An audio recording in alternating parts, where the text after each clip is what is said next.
Today's Between Master and Disciples, Find Hope in God will be presented in Chinese and English with subtitles in Arabic, Alexis or Vietnamese, Bulgarian, Chinese, Croatian, Czechoslovak, English, French, German, Hindi, Hungarian, Indonesian, Italian, Japanese, Korean, Persian, Portuguese, Russian, Spanish, and Thai.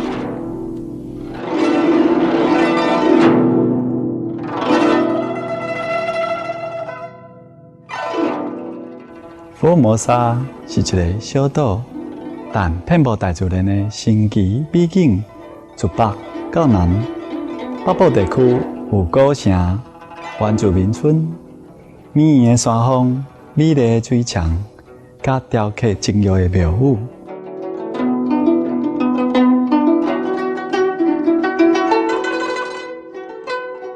中部地区有一系列的美景，闪耀的海洋、湍急的河流，甲翠绿的松林。南部是本岛出名的文化中心，甲今日同款保存着足侪早期移民当初来到这的传统。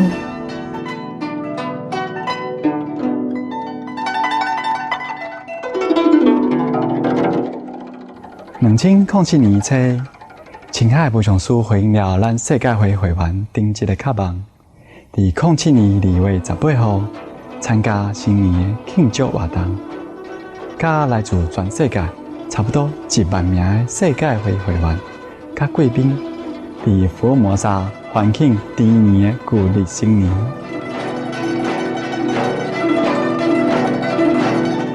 在继续日子的当天，也是全球优秀领导奖的颁奖典礼。青海武雄书颁奖予菲律宾前总统罗姆斯，故事和平奖基金会会长曼纽尔莫拉托先生，甲参议员赫赫森阿尔瓦雷兹，表彰因伫菲律宾对越南难民所做的慈善义举。即马邀请您做伙聆听青海武雄书对西方动手的开始，主题是将希望寄托于上帝。1991年9月24日，讲伫福尔摩沙西澳。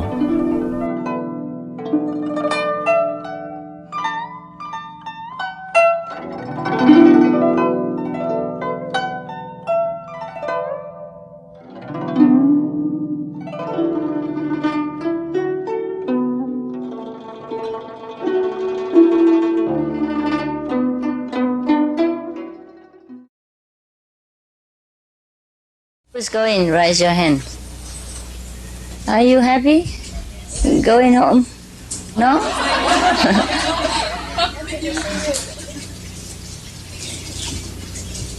But we cannot always be together. That's the problem, huh?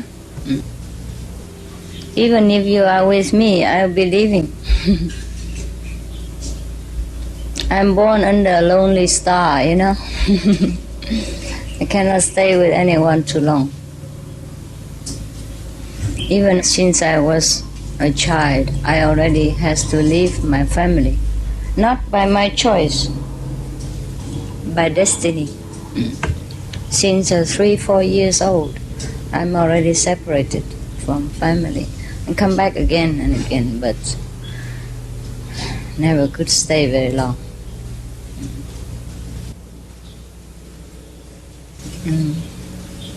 I think that's why I can be a master, so-called master. If I am such a very emotional person, attached to emotion and family ties, I probably could not do my job very well. Yeah. It's not that I don't have any emotion or that I don't know what is family's love or friendship. I know it. I cannot just be attached to it. Sometimes I like someone very much too, And I like to be with that person or those persons. And when I separated from them, I feel very miserable, very hurt, very lonely. But not for long. Not for long. I can bear it and then I can forget. And that's a good part of being a master. You have nobody. So like this is good. You can come and go as you will. And you have also your families and also me. Like this. You're not lost business. You're not losing business. Have profit, including one more person in your loving circle. You go back home and take care of your family and friends, and thinking of them like God's relatives, God's children. And you take care of them like take care of God's children. Then it's all right. Whatever you do, do it in the name of God. If you have to give to the beggar some money, and you just say, well, this is God's money, and give it back to God, then it's okay. You must think this way. You must act this way. You must move your life along this line. And you will have never bad karma. You have no bad karma, binding bad karma. Hey, even black color is useful sometimes. So everything is made for purpose. Huh? Even some things we think very bad, but in a proper use, they are useful. Like in our home, the toilet is the most unwanted place, but it's very necessary, you know. Therefore, we learn to value things in life accordingly and not to judge rashly or blindly. Therefore, in the Bible, it is stated that judge not, so that you shall not be judged. Whatever we laugh at today, we will be laughed at tomorrow ourselves. So be careful how you treat others, especially your relatives. You should treat them cautiously and nicely, because they are also members of the family of God. No one is exceptional. No one is not a member of the family of God. Even if they deny God, if they don't want to know God, they are still God's children. They are just like the naughty children, mischievous infants. They say they don't want to recognize their parents. But however, they have been born by that very same parents. No one can deny God. Long ago, there was a man who was an atheist, meaning who doesn't believe in God. He always denied God. He said, I never see any God. I never know God, and God never helps me. God is nowhere. So, even when he was very poor or sick, he never prayed to God. He said, it's no use. God is nowhere. I never saw any God. So when he was nearly dying, he was very sick and poverty-stricken, and nobody even approached him because he was an atheist and nobody liked him, and he was very bad manner. So he was dying and with sickness and no money and starving. And even then, his house outside, he wrote a sentence, God is nowhere. I mean, nowhere he can find God. So he said, God is nowhere. And then he was lying there waiting for death to approach him. And there was a child in the neighborhood who was very loving and very devoted to God. He came along and brought him some chapatis, Indian bread, and fed him. And so he was very touched, and he was revived. And then he was asking the child, what made you bring this food to me when nobody else brought it to me? And he said, God told me. And God had appeared to me in the form of my master and told me to bring this food to you until you are recovered from your sickness, until you can take care of yourself. And then the man say, but I have never recognized God.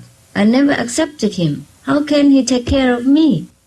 And the child say, you don't accept him, but he accepts you. And the man was very puzzled and he said, but I have written outside on my door that God is nowhere. How come he still comes? So the boy come out and read. The child didn't know how to read, so he spelled G-O-D, God. I-S is. N-O-W, now. H-E-R-E, here.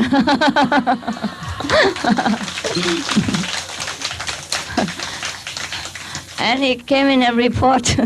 Say, I read outside, God is now here.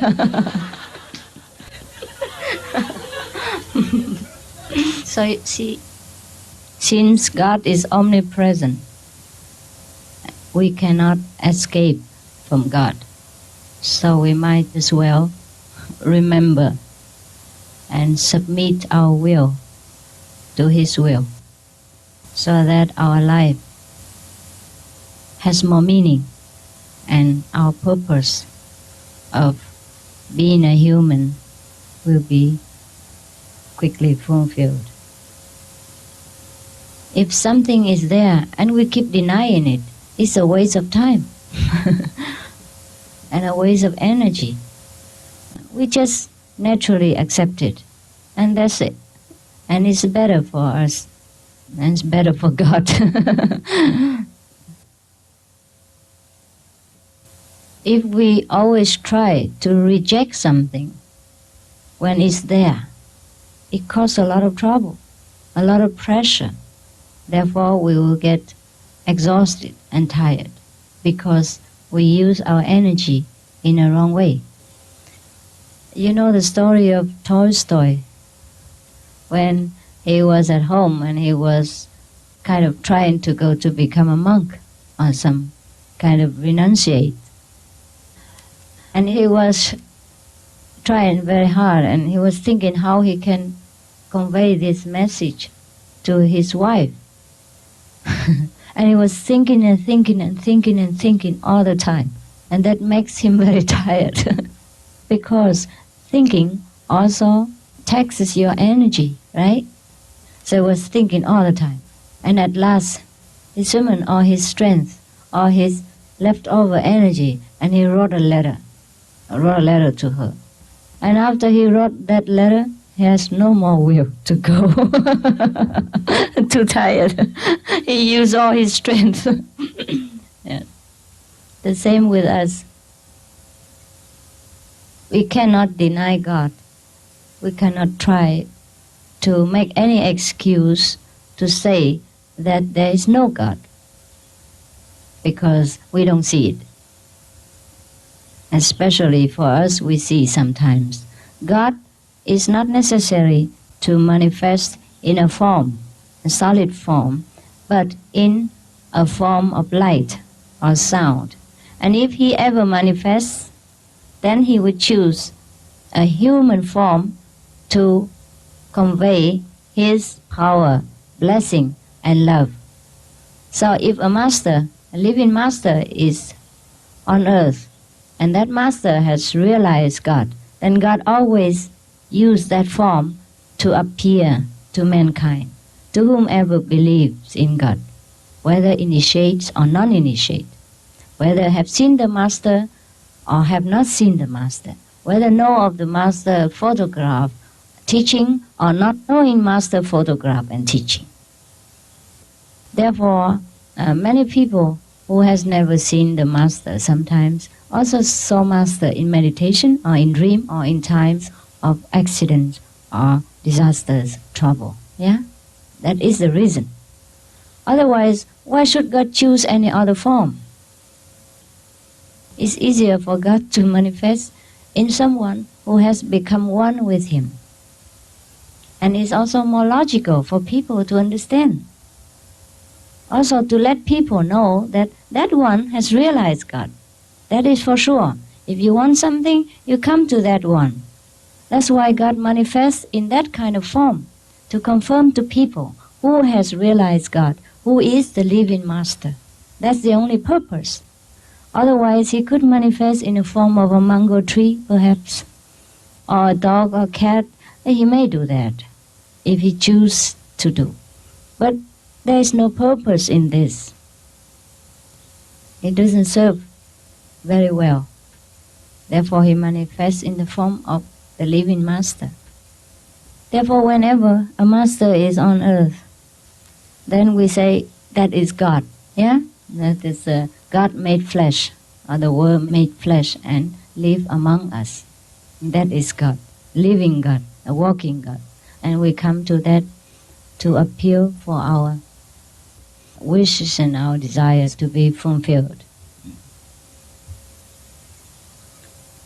So even if we do not see any form of God, God appear to us.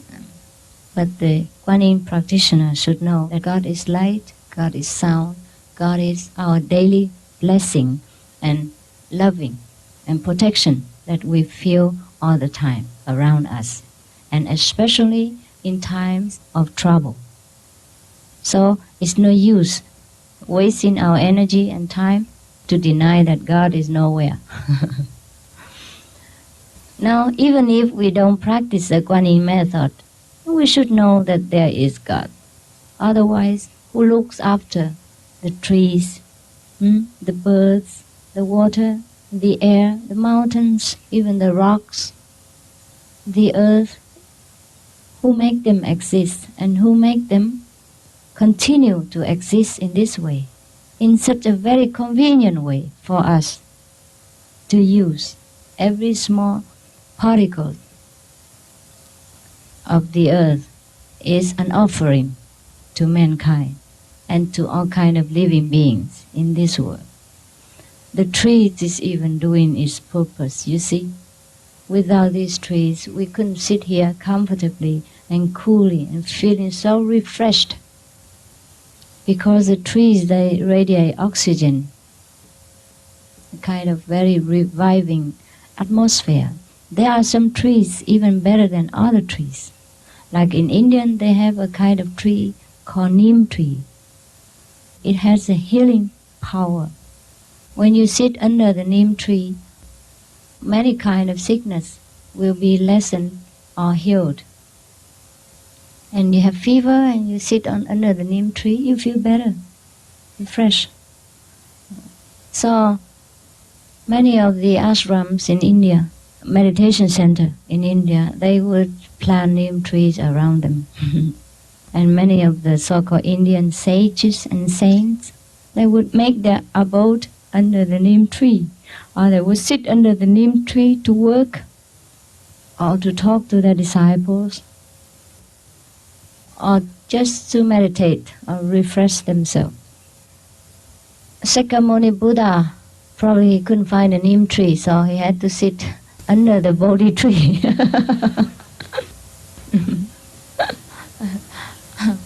Probably at that time he didn't know about the neem tree. Nobody told him. I had been in India for a long time, almost a year before I know the neem tree's quality. Yeah, I didn't know immediately. If some master hasn't told me, I wouldn't have known. But in India, many people know about the neem trees. Most of people know. They call it neem chi. Chi means great. The suffix chi only is added to those holy person and great personage, and they add it to the tree. And they add it to the Ganga too. So Ganga chi, neem chi, sometimes stone chi, bird chi. So if I stay in India, maybe I become Qinghai Chi.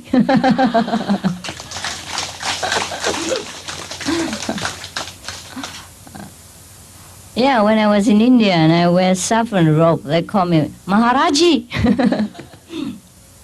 And some other place called Bhagwanji. And some other place call me Devadantaji, Devi-ji, I mean goddess. Or else they call Paramhansa-ji. So when people ask me what's my name, I put them all together. Because I didn't know what it all mean. Everybody called me different. So I say, my name is Maharaji, Bhagavanchi, Paramhansa, Devadanta, Devi, Bhagavan, what not? Huh? Guru, what else? Is there any other name? Dara-dara-dara-chi. Yeah. So many chi. Yeah. Huh? Devi chi, Mother chi, all kind of thing. Oh, chi. So in this world, everything has its place and purpose. So we could not go around saying what is good, what is not good. We don't really know. Even though in the field of medicine, there are so many herbs that in some countries are very well known and popular and much widely used. And in other countries, they are completely ignorant about it. And even some poisonous plant sometimes will be used for some healing purpose. So until we know everything, we better not accuse anything, or blame anything, or criticize anything. Because God is very wise. God is very wise. When God makes everything, it's for some purpose. It's just that we don't know. Therefore, many people look at this world as miserable, as a great temptation, but some other people look at this world as a school, as a good school for training. It depends on our mental attitude. If we are very wise and practicing well in our method, and we feel this world is good, it's good. Yes, sometimes when we practice very well, or we have some kind of sympathy in our heart, then anybody's suffering become our own suffering, and we could not run away from it until we do things well, until we take care of that person well, especially when that person has some connection with us in some degree, or through their relatives, or through our disciples, or through fellow practitioners. We become more sensitive to their suffering.